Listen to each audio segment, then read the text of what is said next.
नमस्ते बच्चों, आज हम पढ़ेंगे पाठ 11 सूरदास के पद।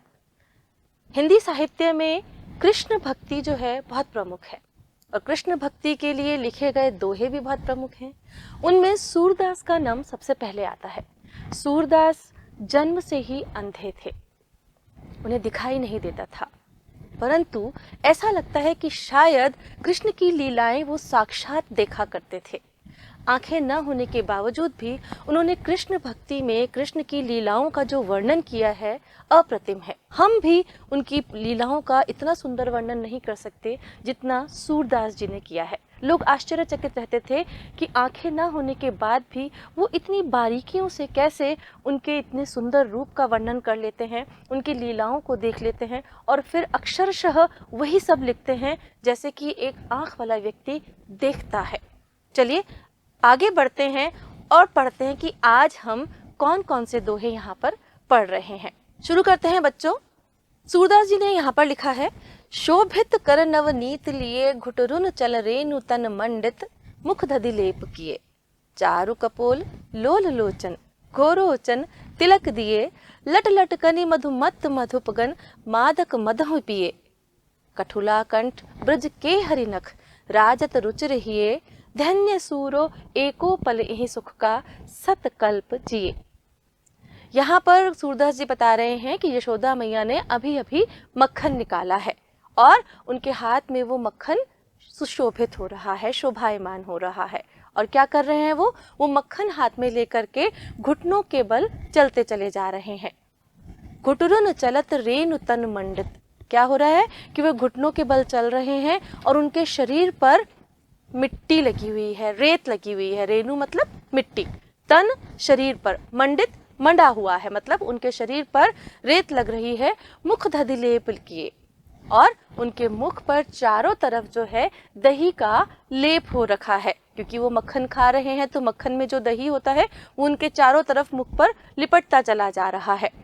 चारु कपोल लोल लोचन, उनके जो गाल हैं वो बहुत ही सुंदर कोमल दिखाई दे रहे हैं। उनके नेत्र जो हैं बहुत चंचल हैं। लोल लोचन, लोचन मतलब आंखें, आंखों में एक चमक है, चंचलता है।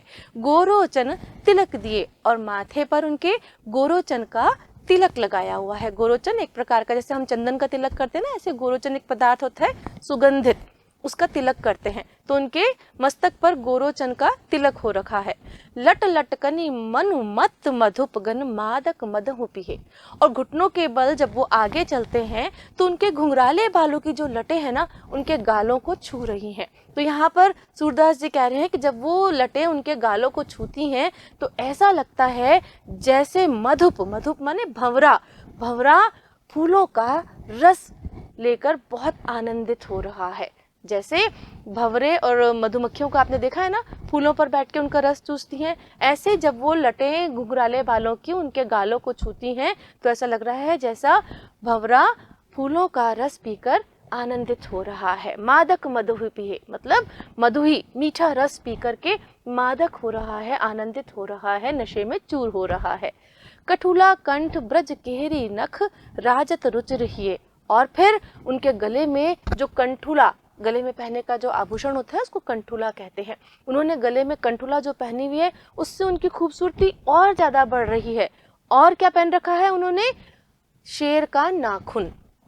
बहुत छोटे बच्चे होते हैं ना, उनको नज़र से बचाने के लिए गले में चांदी के अंदर शेर का नाखून पहनाया जाता है, ताकि ऐसा सोचते हैं कि उसको किसी की भी नज़र ना लगे। तो उन्होंने गले में क्या पहन रखा है? केहरी नख, केहरी मतलब सिंह, शेर का नाखून, और उनको कंठुला जो गले में है राजत रुच रही है, उनके हृदय की, उनके गले की उनकी शोभा जो है उससे बढ़ रही है।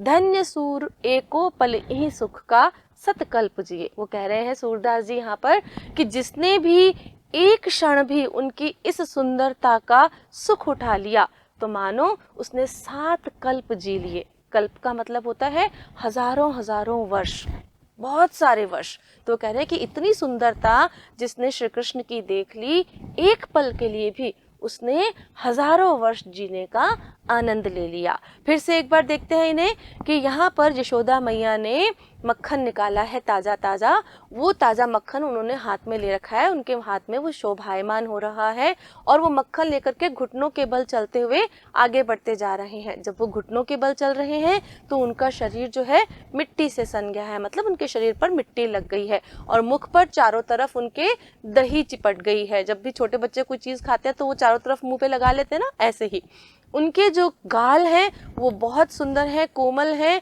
उनकी आंखें बहुत चंचल हैं, मस्तक पर कोरोचन का तिलक किया हुआ है और जब वो चलते हैं तो उनके घुंघराले बालों की लटें उनके गालों को छूती है। तो सूरदास जी कह रहे हैं वो लटें ऐसी लग रही हैं जैसे एक भंवरा फूलों का रस पीकर आनंदित हो रहा है।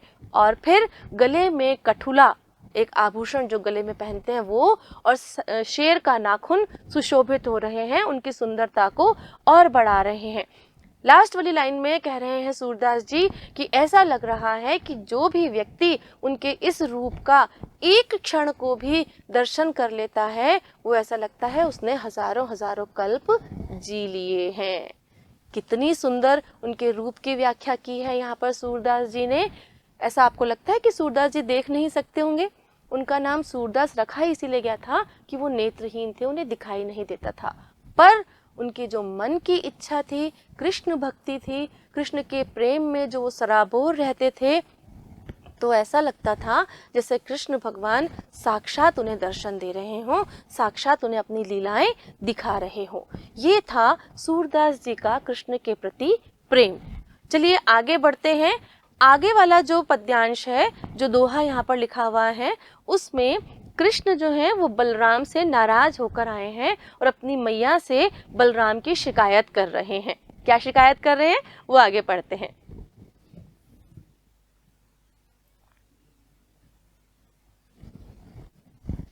कह रहे हैं, मैया मोहि दाहू बहुत खिजायो, मोसो कहत मोल को लीनो, तू जसी मति कब जायो, कहाँ करो इह रिस के मारे, खेलन हो नहीं जात, पुनि पुनि कहत कौन है माता, को है तेरो तात, गोरे नंद जसोदा गोरी, तू कत श्याम शरीर, चुटकी दे दे हसत ग्वाल सब, सिखाई देत बलबीर, तू मोही को मारन सीखी, दाहू कबो न खीजी, मोहन मुख रीस की ये बातें, जसमति सुन सुन रीझ है, सुनो कान बलभद्र चबाई, जन्मत ही को धूत, सूर शाम मोहि गोधन की सो, हो माता तू पूत।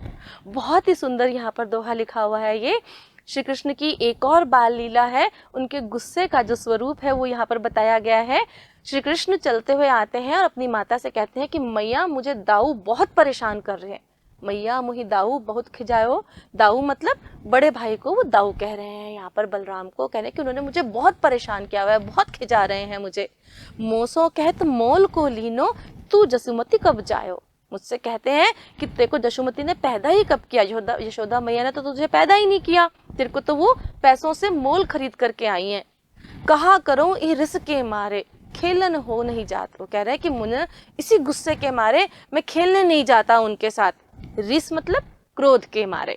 वो कह रहे हैं कि मुझे बहुत गुस्सा आता है ये सब सुन करके मैया, जब मुझे बार बार दाऊ ये कहते हैं ना कि तुझे जसुमती ने पैदा ही नहीं किया, तुझे तो वो पैसों से खरीद करके आई हैं, तो मुझे बहुत गुस्सा आता है और मैं इसी गुस्से के कारण खेलने भी नहीं जाता हूँ। पुनि पुनि कहत कौन है माता, कौन है तेरो तात।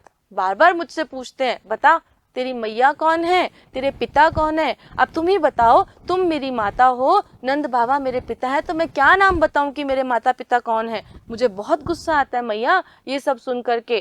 फिर वो क्या कह रहे हैं, गोरे नंद जसोदा गोरी, तू कत श्याम शरीर। वो कहते हैं कि यशोदा मैया और नंद बाबा तेरे माता पिता हो ही नहीं सकते, क्योंकि यशोदा मैया कितनी गोरी है, नंद बाबा कितने गोरे हैं, और तू तो काला है, तेरा श्याम शरीर है, तू तो बिल्कुल उनका पुत्र हो ही नहीं सकता।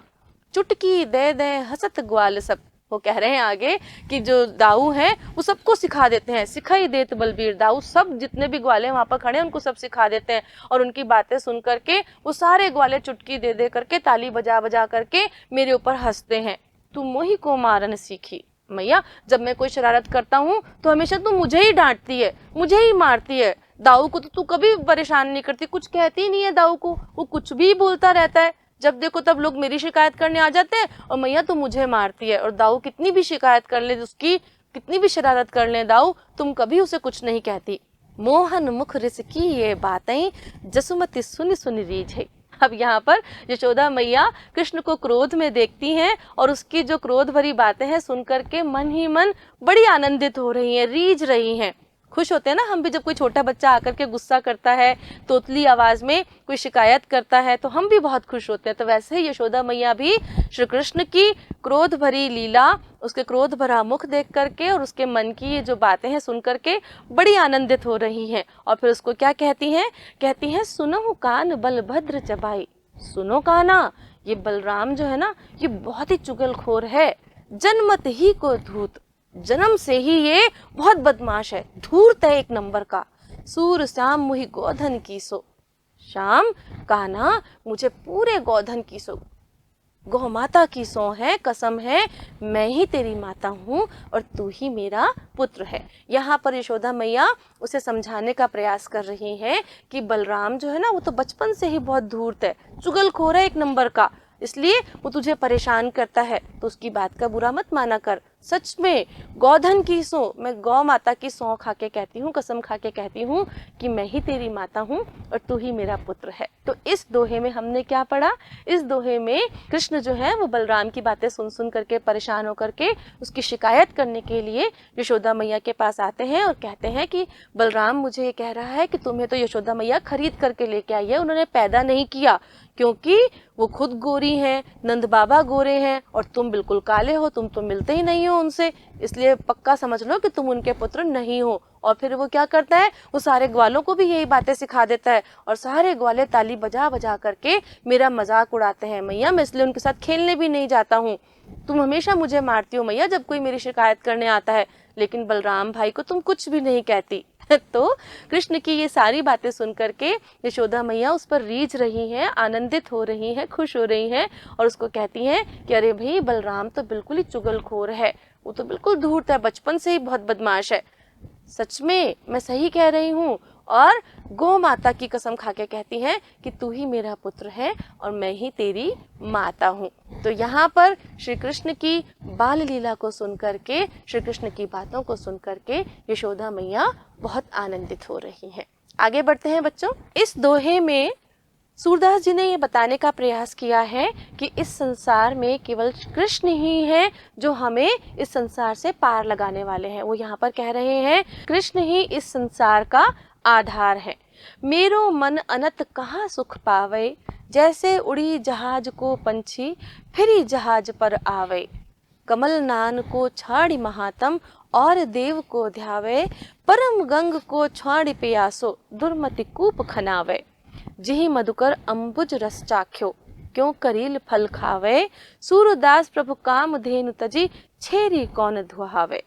यहाँ पर सूरदास जी कहने का प्रयास कर रहे हैं कि मेरा मन जो है वो अन्यत्र कहीं सुख नहीं पाता। अन्यत्र मतलब ईश्वर कृष्ण भक्ति के अलावा मेरा मन कहीं भी आनंदित नहीं होता। सारा दिन मैं कृष्ण के आगे पीछे घूमना चाहता हूँ और कृष्ण भक्ति की ही बातें करना चाहता हूँ। जैसे समुद्र में किसी जहाज पर पंछी बैठा होता है, वो वहां से हट करके कहीं और आसरा पाने के लिए उड़ता जाता है, पर समुद्र इतना लंबा है कि वो और कहीं आश्रय पाता ही नहीं है और फिर घूम फिर करके वो कहाँ जाता है, वापस उसी जहाज पर आ जाता है।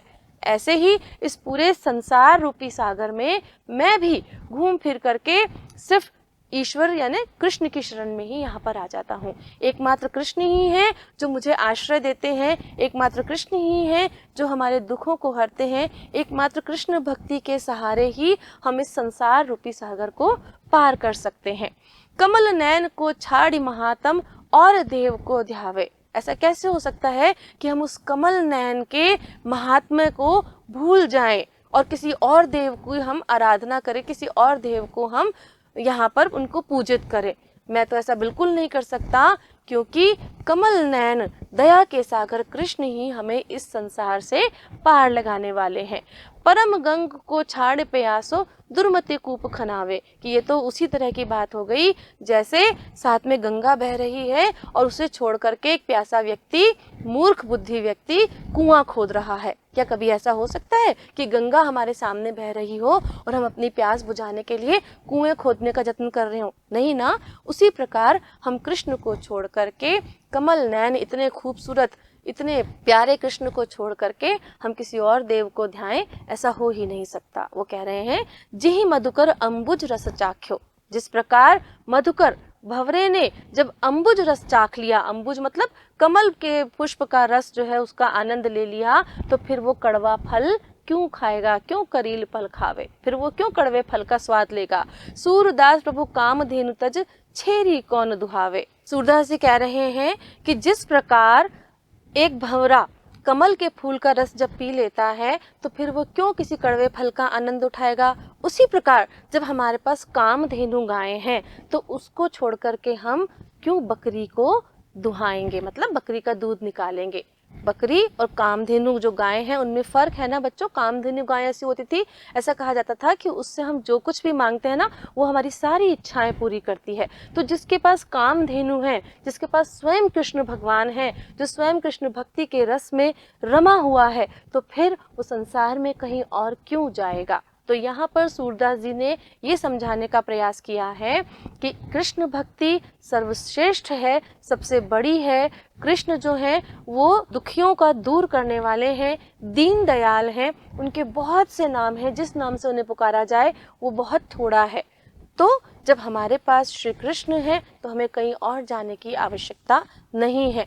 कृष्ण भक्ति में रम करके ही हम इस संसार रूपी सागर को पार कर सकते हैं। इसलिए कृष्ण को ध्याएं, कृष्ण भक्ति में डूब जाएं और कृष्ण की जो लीलाएं हैं उसका हम गान करते रहें।